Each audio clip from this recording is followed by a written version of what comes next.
Graça e paz, irmãos. Bom dia. Família, né? Nós estamos em família só, né? É feriado amanhã, né, tio? Mas amém.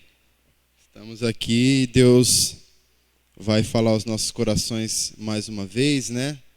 Em nome de Jesus.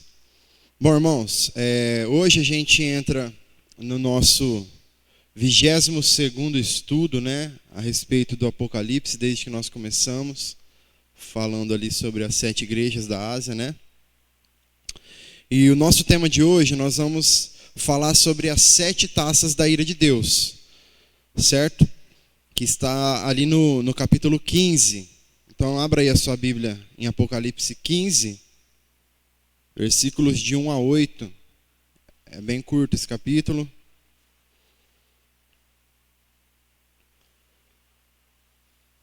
Apocalipse 15, vamos ler. Vi no céu outro sinal grande e maravilhoso. 7 anjos que tinham os 7 últimos flagelos, pois com estes se consumou a ira de Deus. Vi como que um mar de vidro misturado com fogo, e também os que venceram a besta, a sua imagem e o número de seu nome. Eles estavam em pé junto ao mar de vidro, tendo harpas que lhes foram dadas por Deus. E entoavam o cântico de Moisés, servo de Deus, e o cântico do Cordeiro, dizendo: Grandes e admiráveis são as tuas obras, Senhor Deus, Todo-Poderoso. Justos e verdadeiros são os teus caminhos, ó Rei das nações. Quem não temerá e não glorificará o teu nome, Senhor? Pois só tu és santo.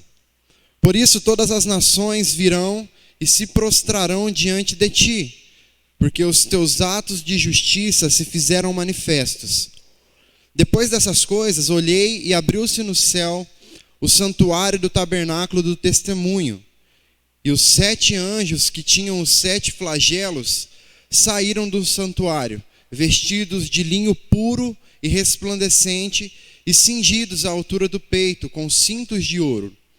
Então um dos 4 seres viventes deu aos 7 anjos 7 taças de ouro, cheias da ira de Deus, que vive para todo sempre.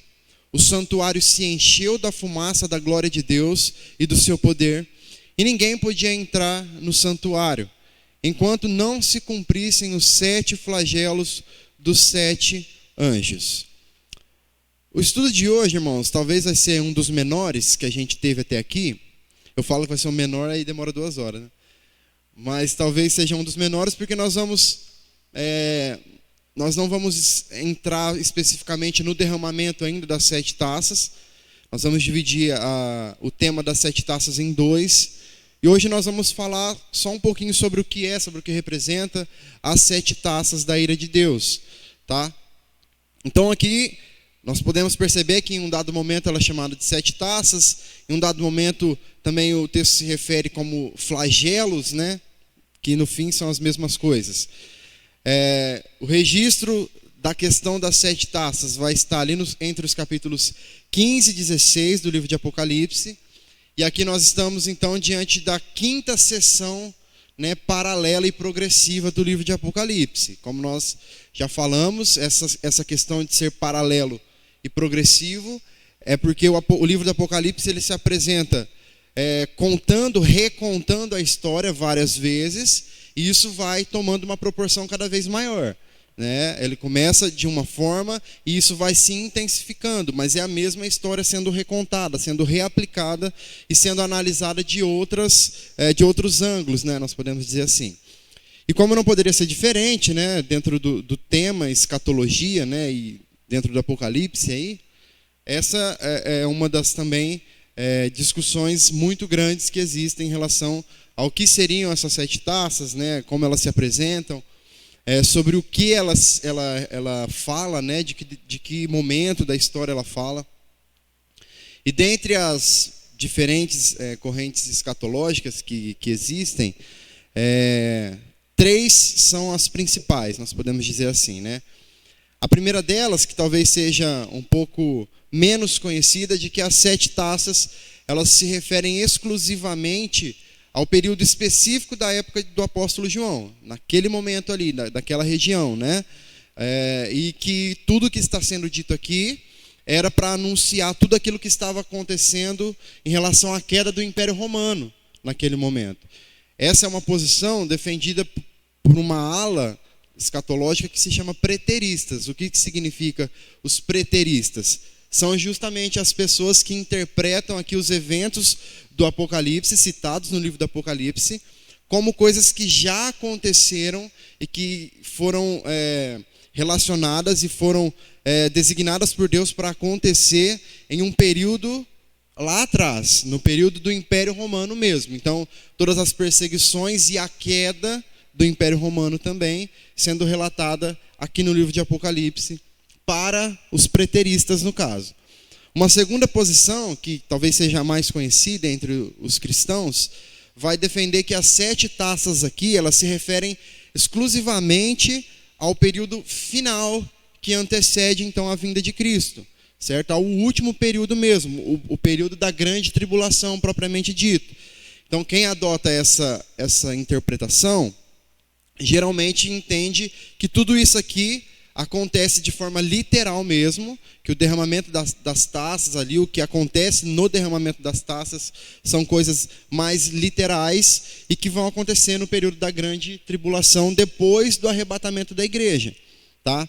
Como nós já vimos, né, de acordo aí com essa visão, que é a visão pré-tribulacionista, a segunda vinda de Cristo, então, ela aconteceria aqui numa segunda etapa, no caso, né?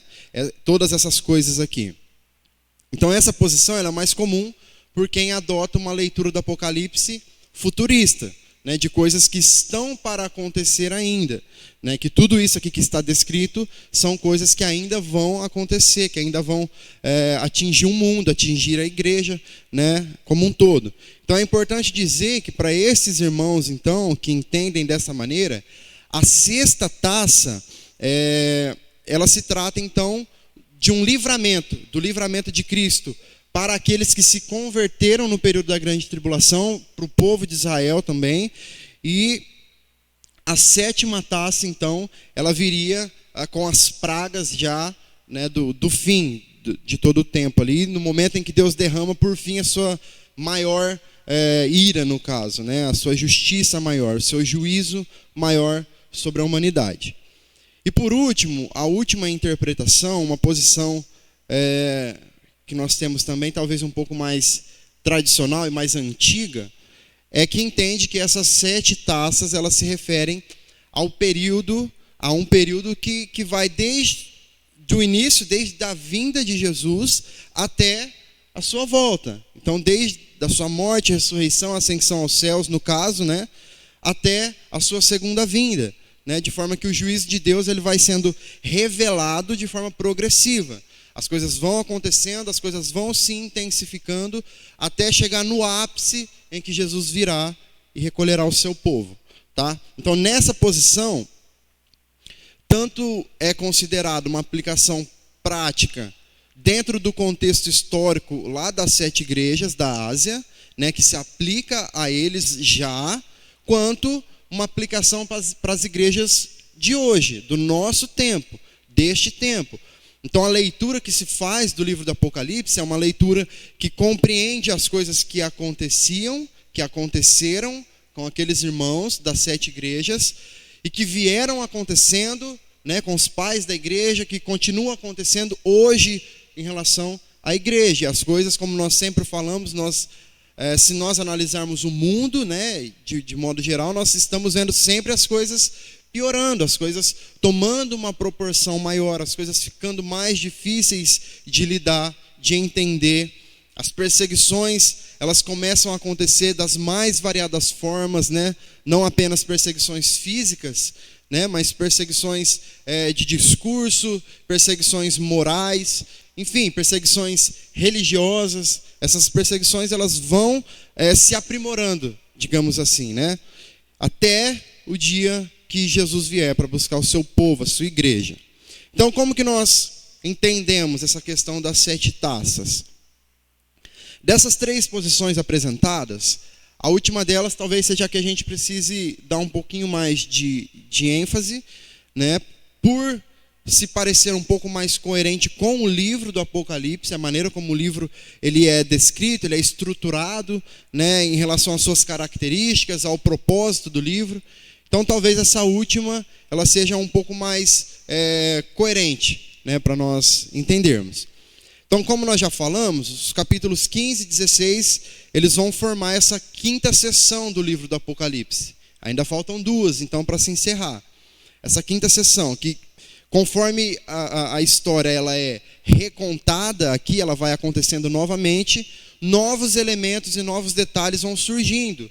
As coisas vão ficando mais claras, mais evidentes, vão se intensificando verdadeiramente. Isso é muito nítido, irmãos. Quando nós estamos lendo o livro do Apocalipse, nós vemos como as coisas começam, né, as instruções que Jesus dá para a igreja, um alerta que Jesus vem trazendo à igreja, mostrando para ela as qualidades que ela tem, mostrando para ela os defeitos que ela tem, mostrando para ela tudo que ela precisa mudar, fazer de diferente, né? E depois João, ele é privilegiado ali, ele tem uma visão do céu, ele vê tudo o que acontece, ele vê a maneira como as coisas são lá, e ele vê a maneira como Deus enxerga as coisas aqui, e isso vai se intensificando, ele vai vendo o juízo de Deus sendo derramado sobre a própria igreja, sobre a humanidade, até chegar no ápice. Então o livro do Apocalipse, você vai lendo ele, e você vai ficando cada vez mais, né? Nossa, e agora, o que vai acontecer? E as coisas vão ficando mais fortes, mais pesadas, né? Isso é muito claro na nossa leitura. Então, nessa quinta sessão aqui, a ênfase está do juízo de Deus realmente sob a dureza do coração do homem, propriamente dito. É algo específico aqui. Essa sessão aqui, ela vai nos mostrar esse derramamento da ira de Deus sobre os homens, vai mostrar a triste realidade também que a humanidade se encontra neste momento, né? Que mesmo diante desse juízo de Deus sendo derramado, os homens eles continuam endurecidos, eles continuam rebeldes, eles continuam blasfemando contra a imagem de Deus, contra o ser de Deus. Então essa visão aqui, que é registrada pelo apóstolo João, ela nos mostra que ao longo da história, Deus ele sempre está enviando alguns juízos parciais, né? Ou seja, alguns pequenos juízos, eles sempre estão acontecendo. Para quê? Para avisar o ímpio, para mostrar para o ímpio que o caminho que ele está trilhando não é o caminho que ele deveria estar trilhando, diante daquele que o criou, diante daquele que morreu numa cruz para o salvar. Então, no decorrer da história do homem, da humanidade, Deus sempre está derramando ali pequenos juízos, pequenas correções, pequenas exortações ao homem, para que ele perceba de fato o quanto ele precisa de Deus, o quanto ele precisa ser tocado por Deus, o quanto ele precisa realmente ser atraído por Deus, se arrepender dos seus pecados, né? Para que no dia final ele possa ser salvo por Deus. Então, pequenos juízos eles vão sendo derramados. E o que representa esses pequenos juízos? É as trombetas que nós vimos, né? O toque das trombetas representa isso. Pequenos juízos que assolam a natureza, parte dela, no caso, parte da humanidade também, vem atingindo. E nós vemos isso nas nossas vidas aí, na história, se nós formos estudar um pouquinho, através das guerras, através de perseguições, pessoas morrendo, né, situações acontecendo, bombas explodindo, tsunamis matando famílias, pequenos juízos de Deus sendo derramado sobre uma humanidade pecadora. Tudo coisas que acontecem para nos alertar, para nos mostrar o caminho que nós estamos, o caminho que nós estamos trilhando. Mas chegará um momento em que esses avisos eles cessarão. Não serão mais avisos. Não haverá mais tempo para que o homem perceba isso, que é neste momento aqui, em que as 7 taças serão derramadas. Neste momento será o tempo final. E aqui já não haverá mais tempo para arrependimento. Aqui já não haverá mais tempo para que o homem se arrependa de fato dos seus pecados, né? E ele será condenado. Então João aqui ele vai começar o capítulo 15 descrevendo uma cena inicial ali, como que de um culto, né? Relembrando o culto que nós vimos ao redor do trono de Deus lá nos capítulos 4 e 5, quando nós estudamos, quando João tem a visão do trono, vê os anjos adorando a Deus, vê os 24 anciãos, né, representando a igreja, adorando a Deus, adorando o Cordeiro também, depois ali no capítulo 5. Então, o capítulo 15 aqui, ele começa também mais ou menos dessa mesma forma. João, mais uma vez, ele tem a oportunidade de contemplar o mar de vidro, só que aqui, esse mar de vidro, ele tem uma mescla, né? O texto diz que esse mar ele é mesclado com fogo, ali no versículo 2 do capítulo 15.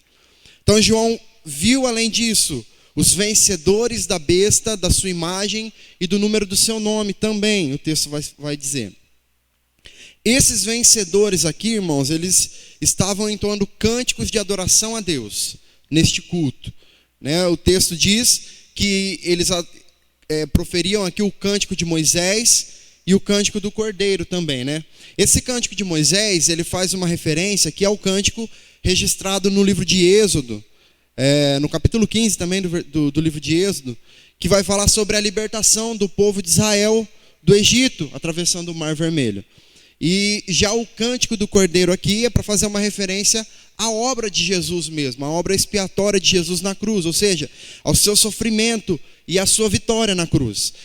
Então a mensagem que é revelada aqui, neste contexto, é que, da mesma forma como aconteceu com os israelitas no Egito, os santos, os salvos, os eleitos, aqueles são libertos da opressão deste mundo que está sendo castigado através do derramamento da ira de Deus, né? Através do juízo de Deus que está sendo derramado aqui, através daquele sacrifício que Jesus fez. Por isso que é entoado o cântico de Moisés, fazendo uma referência ao que aconteceu lá, a libertação do povo da escravidão do Egito para a terra prometida, e também faz uma referência ao cântico do Cordeiro, né, expressando aqui aquilo que Jesus fez na cruz, uma representação clara daquilo que aconteceu ao povo do Egito ali também. Essa libertação no caso. Então esses vencedores que João viu aqui são todos os salvos, que morreram aí ao longo da história da igreja, que foram fiéis, que venceram a besta, que venceram a marca do nome ali, né, o seu número também, como nós já estudamos.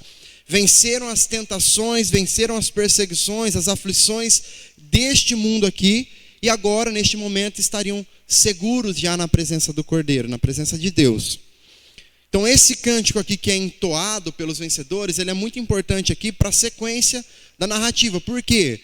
O texto aqui deste cântico diz assim: justos e verdadeiros são os teus caminhos. Nós conhecemos uma música assim já, né? Daqui que ela saiu, né? Grandes são as suas obras, Senhor. É essa mesmo. Então, o que isso significa? Isso aqui soa como um aviso, né, de Deus. Um aviso que João vê de que tudo aquilo que está sendo registrado fala a respeito da justiça de Deus. Ou seja, nada daquilo que estaria acontecendo aqui, todos esses flagelos sendo derramados, a ira de Deus sendo derramada sobre a humanidade, não é algo injusto. Pelo contrário, é algo justo, verdadeiro. Assim são os caminhos do Senhor, assim são as palavras de Deus. Os juízos de Deus são verdadeiros, justos, são retos, não faz curva. Então, esses flagelos aqui demonstrados por João são para refletir então a justiça de Deus, a justiça que salva os eleitos, os salvos, e a justiça que condena aqueles que não foram salvos. O versículo 4, ele começa aí com uma pergunta, né? Uma pergunta interessante, porque vai falar assim: quem não temerá e não glorificará o teu nome, ó Senhor? Em outras palavras aqui, é como se João estivesse falando assim: será que existe alguém doido o suficiente para, mesmo diante de tudo isso, dessa justiça, desse juízo, da ira de Deus sendo revelada, sendo mostrada ao homem no decorrer da história, será que mesmo diante disso tudo, o homem ainda não vai se render à glória e em adoração a Ele? E aí mais para frente ali no capítulo 16 nós vamos ver a resposta para esse questionamento. Então João aqui ele enfatiza que as taças que estão em posse aqui dos 7 anjos são então esses últimos flagelos, né? Os flagelos da cólera de Deus, ou seja, com o derramamento dessas taças aqui, acontece a consumação da ira de Deus, é o momento final aqui em que Deus derrama da sua ira realmente sobre o mundo. Então, como em todo o livro do Apocalipse, irmãos, nessa seção aqui, também existe um grande uso de textos, de referências do Antigo Testamento, né, como nós podemos ver. Além do Cântico de Moisés aí que nós já citamos, o conteúdo das taças que é derramado também, ela é bastante semelhante às pragas que castigaram o Egito ali no Êxodo de 7 a 11, né, as pragas que vão sendo derramadas. Em muito se assemelha, nós vamos ver no próximo capítulo depois, no estudo da semana que vem, o derramamento das taças, nós vamos ver que tem muita semelhança, né? E o mesmo acontece também em relação à descrição que é feita aqui no capítulo 15 sobre a abertura do tabernáculo do testemunho, entre os versículos 5 e 8. Aqui existe uma referência ao santuário que continha a Arca da Aliança. Por quê? Porque ali dentro era guardado o testemunho, né? As tábuas da lei estavam guardadas ali dentro, as tábuas do testemunho mesmo. Então era o lugar da habitação de Deus propriamente dito. Era ali, lá em Êxodo capítulo 25, de 16 a 28, nós vamos ver ali a descrição sobre isso também. E quando ele fala sobre a abertura desse tabernáculo, vai nos mostrar que a ira de Deus, ela será revelada pelo próprio Deus, ela é revelada pelo próprio Deus. O santuário aqui, no capítulo 15 de Apocalipse, é uma representação do céu, que é a morada de Deus, é onde Deus está. Os 7 anjos ali, eles têm, da visão, né? Eles saíram do santuário, ou seja, eles saíram de diante da presença de Deus. Eles estavam ali na presença de Deus, no santuário de Deus, na morada onde Deus está. Então foi dali que eles saíram, da presença dele. E eles estão vestidos com vestes também semelhantes às vestes que os sacerdotes usavam, né? Se nós formos ler lá a descrição que é feita pelo próprio Deus ali, dizendo a Moisés como deveria ser, né, a vestimenta dos sacerdotes, nós vamos ver que ela muito se assemelha com o que foi descrito aqui também, da vestimenta desses anjos. Então, no Antigo Testamento, os sacerdotes, eles eram como que uma espécie de intermediários entre Deus e os homens, entre os homens e Deus. Tudo que Deus queria falar ao povo, ele falava aos sacerdotes. E tudo aquilo que os homens, né, clamavam e passavam ali, era o sacerdote quem entrava no Santo dos Santos para poder levar a Deus os sacrifícios, né, pela remissão de pecados, o arrependimento, enfim, tudo isso. Então o sacerdote era como um intermediário ali. Então isso significa que esses anjos aqui do Apocalipse, eles são também esses intermediários, esses representantes que estão levando a ira de Deus ao mundo. Eles estão carregando com eles a ira de Deus, tá? O santuário, então, ele foi tomado de uma fumaça, o texto diz, né? E ninguém podia entrar ali, até que se cumprissem esses 7 flagelos, essas 7 taças fossem derramadas. Isso também nos faz lembrar das passagens do Antigo Testamento, quando a glória de Deus tomava o tabernáculo, o templo, de modo que ninguém podia entrar ali, que se entrasse, morreria. Então, essa referência também é feita. Então, o que fica claro aqui para nós em relação a isso? No momento ali do derramamento dessas taças, desses flagelos, da ira de Deus, é o que nós falamos, não haverá mais tempo de arrependimento. Não haverá mais a possibilidade de intercessão. A ira de Deus, ela está sendo manifestada. E ele não parará até que os seus propósitos sejam alcançados. Essa é a diferença das taças para as trombetas. As trombetas, elas estão anunciando algo que está por vir, que ficará pior. Nessa intensificação, nessa progressão do acontecimento dos fatos aqui, as trombetas surgem para anunciar esses pequenos juízos de Deus. E nós vamos ver aqui à frente, aqui após isso, essa comparação. Então, aqui o santuário ele está bloqueado. Ou seja, o próprio Deus, ele tornou inacessível aos homens as suas misericórdias. Neste momento aqui, no derramamento das taças, o homem não será mais capaz de alcançar as misericórdias de Deus. Ok? Então, qual que é a relação que nós fazemos aqui entre as trombetas, as 7 trombetas e as 7 taças? Entre os versículos 5 e 8 aqui do capítulo 15, nós temos a preparação das 7 taças que serão derramadas. Ok? É interessante nós notarmos que existe uma profunda ligação aqui dessa narrativa com a descrição das 7 trombetas também, que estão lá nos capítulos, entre os capítulos 8 e 11 do livro de Apocalipse que nós já estudamos. Então, mais uma vez, é importante nós nos lembrarmos aqui dessa organização do livro, né, de coisas que acontecem em paralelo e de forma progressiva. Elas vão se repetindo e ficando mais intensas, mais fortes, até chegar no seu ápice. Então, quando nós compreendemos que as 7 taças, elas se referem aqui ao período que vai do início da vinda de Cristo até a sua segunda vinda, nós entendemos essas coisas que estão acontecendo e progredindo e ficando mais intensas, tá? Mas aquilo que eu sempre falo, irmãos, isso vai da sua leitura, né? Eu sempre me detenho em me aprofundar mais nessa leitura aqui, porque ela é a mais complexa, talvez, né? As outras são mais literais, como nós sempre falamos, então não tem muito segredo. Para quem entende que são literais, que é coisas que ainda estão por vir, então vai entender que as trombetas ainda não tocaram, vai entender que as 7 taças ainda não foram derramadas, e enfim, vai chegar o momento ainda para essa interpretação.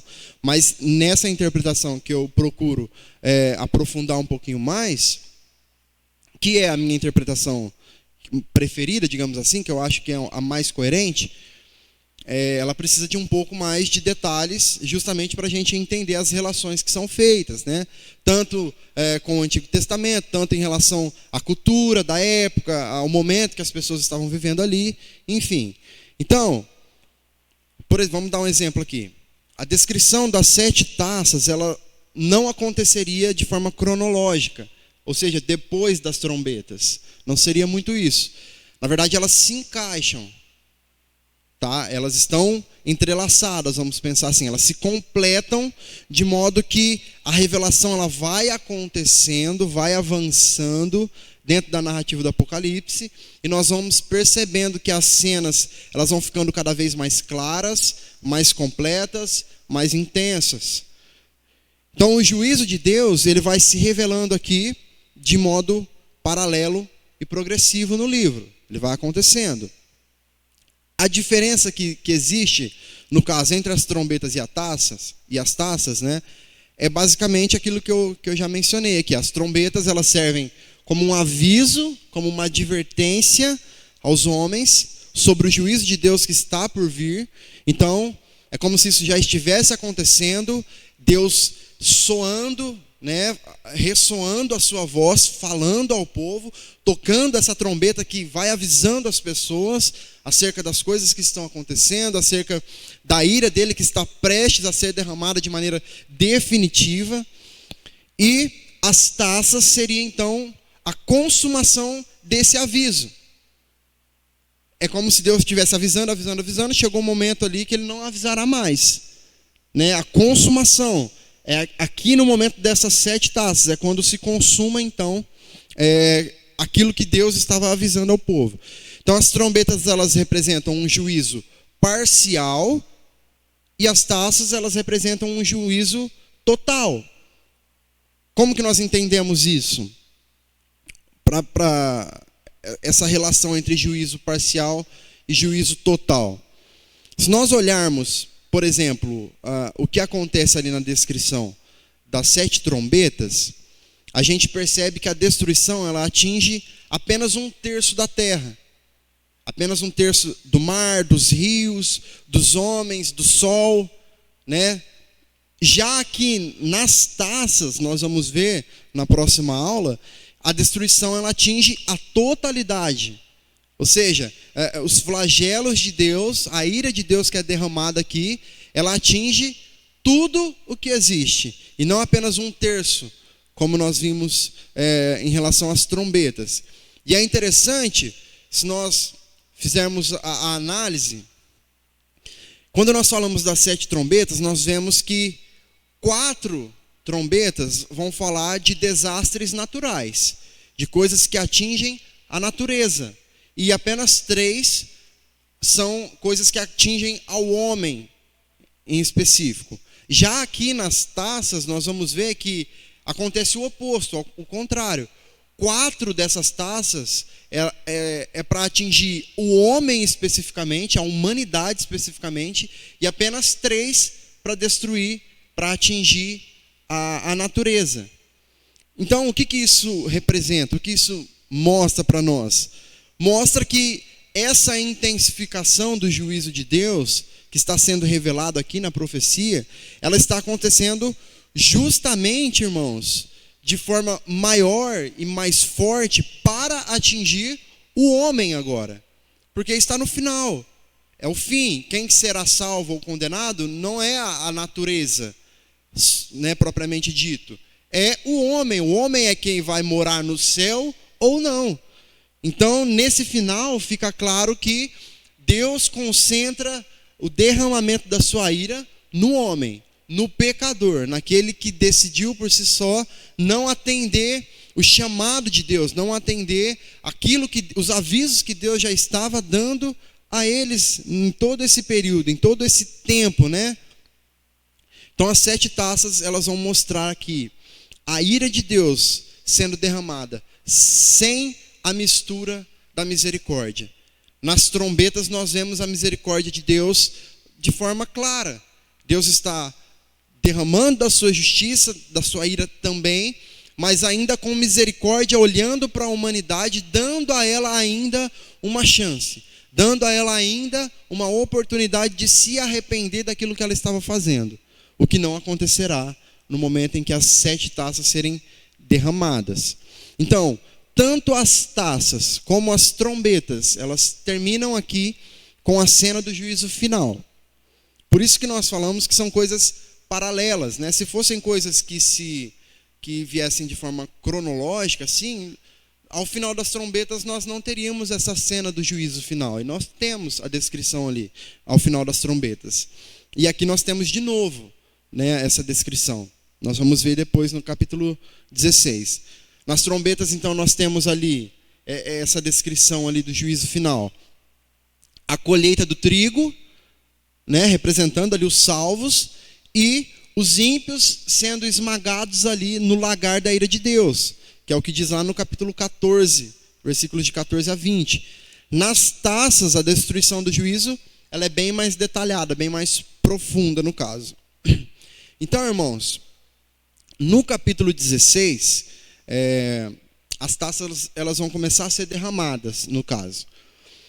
Então é importante nós lembrarmos também aqui que, seguindo essa característica, esse estilo literário do livro do Apocalipse, os 7 flagelos aqui, ou as 7 taças, elas não devem ser interpretadas de forma literal também, mas como uma referência simbólica à situação dos ímpios diante do juízo de Deus, a como os ímpios estão, a como os ímpios se apresentam aqui perante o juízo de Deus que está para ser derramado. Enquanto os santos, os salvos, os eleitos aqui, eles estão adorando ao Deus Todo-Poderoso, ali na representação do culto, que nós vemos no início do capítulo ali, os santos adorando, cantando louvores, né? O cântico de Moisés, o cântico do Cordeiro. Os ímpios, eles estão sendo massacrados, eles estão tomando então do cálice da ira de Deus. Então vale dizer aqui que a igreja, irmãos, ela sempre foi alvo das perseguições, das tribulações que foram promovidas aí pelo próprio diabo e pelos seus agentes no decorrer da história. Mas os flagelos aqui descritos, o derramamento da ira de Deus, que está aqui nessas 7 taças, ele não atingirá a igreja. É o que diz lá em 1 Tessalonicenses, capítulo 5, versículo 9. As 7 taças, os flagelos aqui, eles serão destinados apenas aos homens. Aos homens que possuem, então, a marca da besta, os adoradores da sua imagem.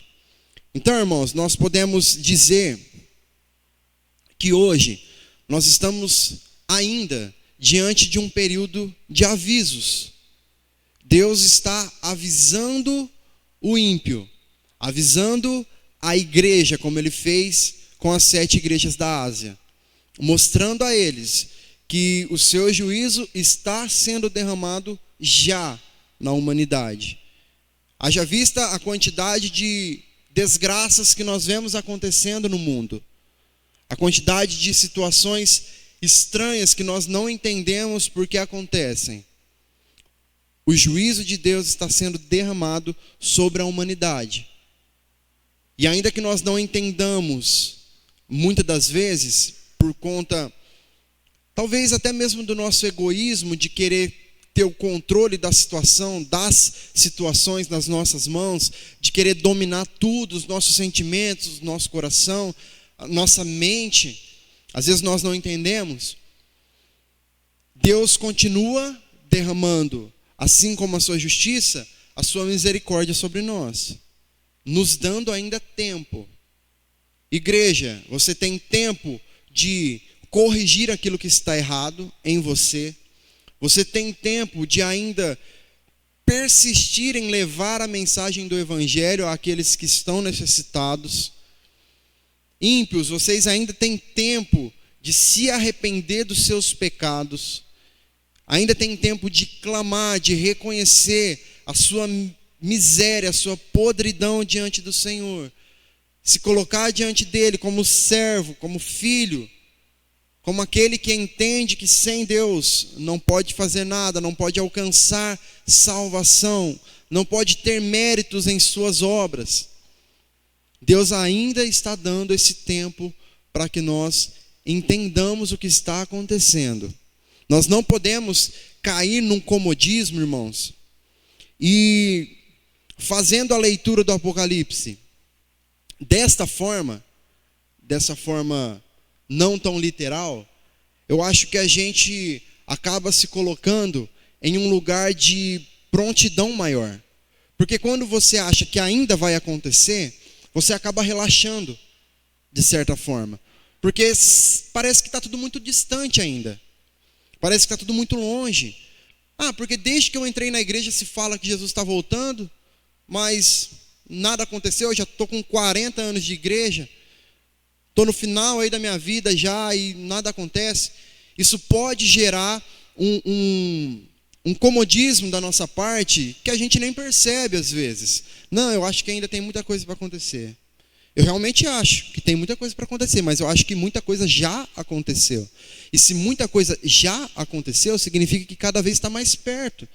Então, quando nós nos colocamos diante desta interpretação, dessa leitura aqui do Apocalipse, de que as coisas já estão acontecendo, nós ficamos mais alerta, mais em estado de alerta no caso, porque nós sabemos que Deus já está fazendo muita coisa, nós sabemos que o juízo de Deus já está sendo derramado sobre muitos, inclusive sobre a própria igreja. Igreja que por muitas vezes acaba dando mais ouvido a um falso testemunho do Evangelho do que ao verdadeiro Evangelho e colhe consequências drásticas por conta disso. Isso acontece também, o juízo de Deus é derramado sobre todos, naquela primeira parte, naquele primeiro, enquanto as trombetas estão sendo tocadas. E isso serve, irmãos, para nos alertar, para nos deixar mais atentos em relação ao que nós estamos vivendo aqui. Não para nos deixar bitolados ou, de forma sem olhar mais para nada em volta, como se tudo dependesse disso. Não é isso, mas é para nos preparar realmente. É para que nós vivamos as nossas vidas aqui, em estado de alerta, sabedores de que cada dia que nós acordamos está mais próximo da vinda de Deus. Se é que nós acordaremos. Nós não sabemos, irmãos. A volta de Jesus para nós pode estar muito mais próxima do que nós imaginamos. Porque nós falamos da volta de Jesus normalmente pensando na volta literal mesmo dele, de quando ele virá buscar a sua igreja. Mas, irmãos, nós podemos não estar aqui amanhã. E se nós não estivermos, Jesus voltou para nós. Ou não. Ou não. Isso precisa ser claro para nós. A Bíblia toda nos alerta de que a vida é passageira. É como um sopro. E nós temos essa consciência de que os dias parecem passar cada vez mais depressa. Nós não somos donos do tempo. Nós temos em nossas mãos uma palavra completa, que não precisa de adição, uma palavra que não precisa de incremento, uma palavra que é totalmente suficiente para que nós saibamos quem é Cristo, quem é Deus, o que foi feito por nós, o quanto somos imerecedores da graça, mas privilegiados por desfrutar dela, o quanto somos beneficiados por Deus de receber as suas misericórdias constantemente. Isso precisa ser suficiente para que nós nos arrependamos dos nossos pecados constantemente e estejamos prontos para quando seremos levados para a glória. Nós não precisamos de mais do que isso, irmãos. Não precisamos de nada novo, nada diferente. Tudo que nos é necessário está revelado nas Escrituras, de capa a capa. E se nós levarmos a sério o que contém neste livro, que é a própria palavra de Deus, que é o próprio Deus falando conosco quando nós abrimos este livro, nós estaremos seguros, nós estaremos salvos diante do Senhor. E nós não temeremos mais. E nós chegaremos ao ponto de, assim como o apóstolo Paulo, entender que o viver é Cristo e o morrer é lucro. Nós precisamos evoluir muito ainda para chegar nesse nível de desprendimento deste mundo, desta vida, das nossas coisas, dos nossos bens, da nossa família, de tudo aquilo que nós temos. Olhar para isso tudo, olhar para os nossos familiares, para os nossos irmãos, para os nossos cônjuges, né, para os nossos filhos, para os nossos netos, e pensar que estar com Cristo é melhor, às vezes é difícil ainda. É difícil. Tamanho apego que nós temos, né? E não quer dizer que nós não devamos ter, nós devemos ter com certeza esse apego, esse carinho, esse amor, esse afeto por tudo aquilo que o próprio Deus nos deu para que nós vivamos melhor aqui. Mas isso nunca pode sobrepor a grandiosidade que é estar com Cristo. Nunca. Nada daquilo que nós temos por viver aqui, por conquistar aqui, pode ser maior e mais prazeroso do que estar com Cristo na glória.